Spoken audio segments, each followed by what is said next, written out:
How many games can you name where you're harvesting goods, collecting resources, processing them, turning them into something more valuable? Quite a few, probably. Well, I think it's time that there's a theme where we do the opposite, where rather than taking from Mother Nature, we're giving back to Mother Nature. That so happens to be the theme in Arboretum. In Arboretum, you and your competitors are trying to build the most beautiful, attractive arboretum you can. An arboretum is a botanical garden that is devoted to trees. And through the course of the game, you will be collecting various trees and then planting them into your garden and watching them create beautiful paths for which your visitors can follow and admire their beauty. It's a great game, so let's go ahead and give it a look and see if it's for you.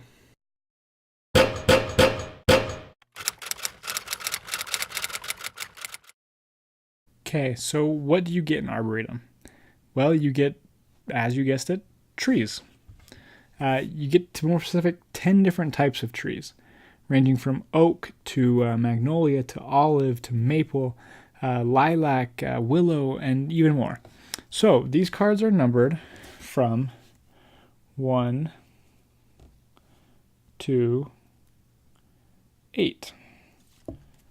And before you start the game, depending on the number of players, you're going to choose a number of these sets of trees. In a 4-player game, all of them will be used.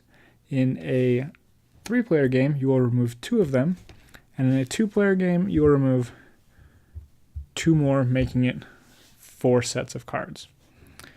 So you're going to shuffle these cards together, and everyone will be dealt 7 cards. You will keep a hand size of 7 cards throughout the game.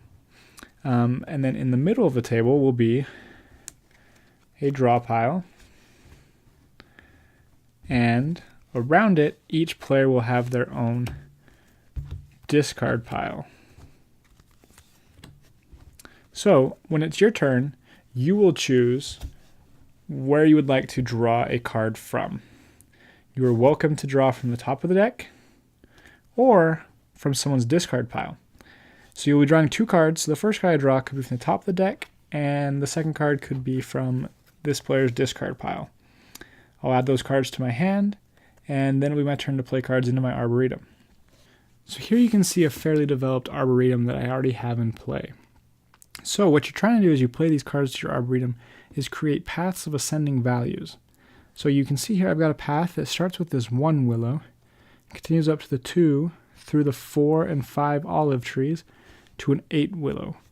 You want to start and end with the same type of trees, and ideally, you want to get in paths that follow only one type of tree.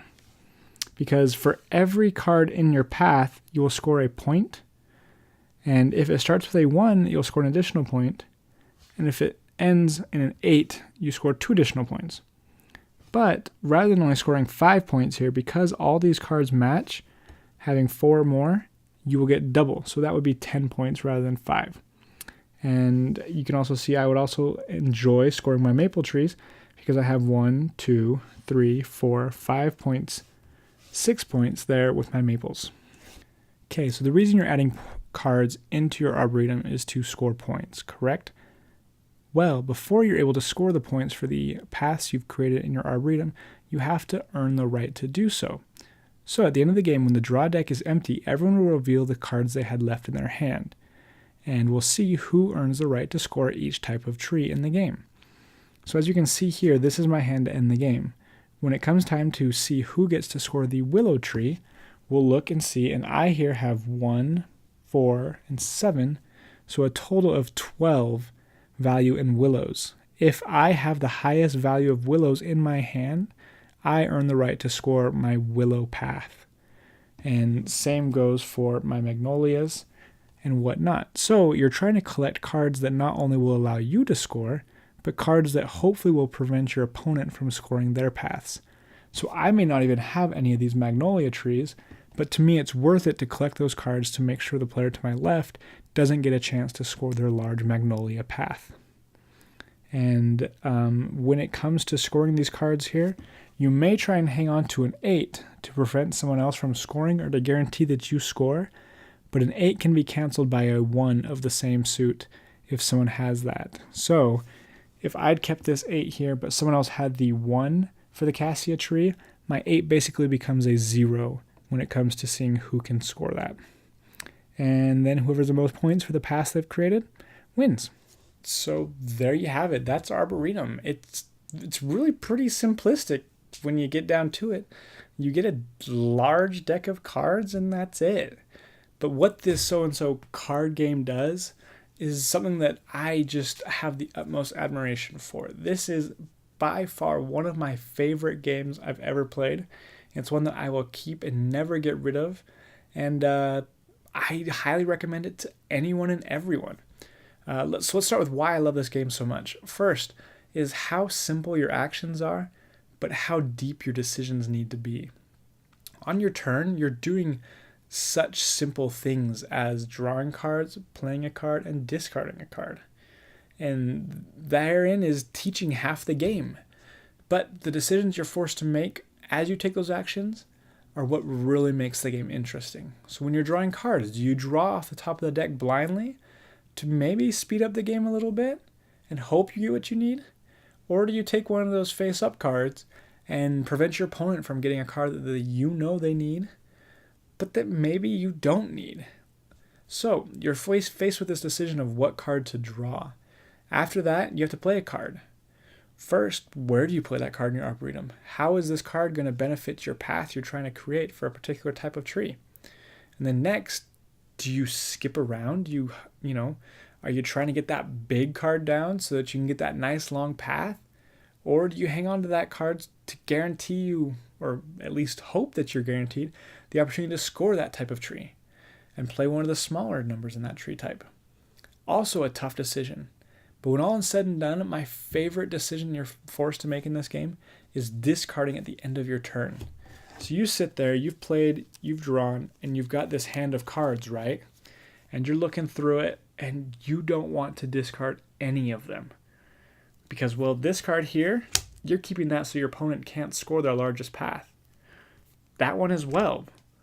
But then you need this card and this card so you can score your largest path. Next, you need this card because next turn, that's going to complete a path of a different tree type. But in order to score that tree type, you need this card. And lastly, you think your opponent is collecting this type of card so they can score their path, and you really don't want to discard it because you know they'll pick it up. So you can't discard that one either. What do? Well, you have to discard one of them. So hopefully this is a choice to make. And that for me is just incredible. That you are forced to make this decision where everything you do feels like it's painful to you. But in the end, you really can't be certain. And then after that, after the gameplay and the simplistic play of the game, but the deep decisions, the game just adds to it by giving you these beautiful cards. My goodness, I'll just play the game and sometimes I just get caught sitting there, staring at them because these trees are just so gorgeous. Like this one here, this oak tree's got a bench underneath it where you could just envision yourself sitting reading a book, feeding the pigeons. Or right here, there's this boy underneath this dogwood just staring off into the fields. And you want to be him because these trees are just so gorgeous and just so full. And for many of us, we grew up in the city and, we haven't been exposed to trees like this. And to see these and then to lay them down into this beautiful grid and create these paths, these vibrant colors. Oh man, it's something else. I really, really love that they've taken a card game that could have just been numbers and colors and turned it into something beautiful. The theme isn't strong, but what the theme adds to it is definitely worth it. And lastly, theme. As I mentioned, we talked about games before that, you're harvesting resources. You're cutting down trees, you're getting the wood, you're processing it, selling it to make money, to become richer. But this isn't that theme. This is a theme where you are trying to give back to Mother Nature. You're planting trees. You're encouraging people to come look and admire these beautiful giant trees that are growing. And it's just fantastic, the theme. I wish we had more themes like this because it's positive. It's good. It's fulfilling to build these arboretums that that people would enjoy. So I don't know. There's not much more I can say about the game because there's not much more to the game. All I can say is that it is great. It's a phenomenal game. I love it. I'm going to keep it forever. And I recommend that as Renegade Game Studios puts out the reprint here soon, that you definitely seek it out. I have high hopes. They've done so good with their other games. I'm sure this game will have equally beautiful art. And I'm almost certain that they will keep it in print, which is good because this is a game that deserves to be owned by many, many people. So if you've got family that enjoys, getting together on the holidays and sitting down and playing Hearts or Canasta, Pinochle, something like that, this is a game that I think they would enjoy because it gives you that feeling of, collecting cards and playing cards. But for a gamer like you, it's also going to give you that feel of making a strategy and collecting sets and then having majorities and then scoring points through different abstract ways. So I highly recommend it. If you love card games, if you're tight on space, the box and the price point are just well worth it. So there you have it. That's Arboretum. Please, please, please, please go out and find it once the reprint is out. It's definitely one that you will enjoy. I can almost guarantee it. But thanks for watching. If you have any questions or just want to know more about the game, feel free to comment below. I love talking about this game. But yeah, till next time, keep playing games and we'll see ya. Bye.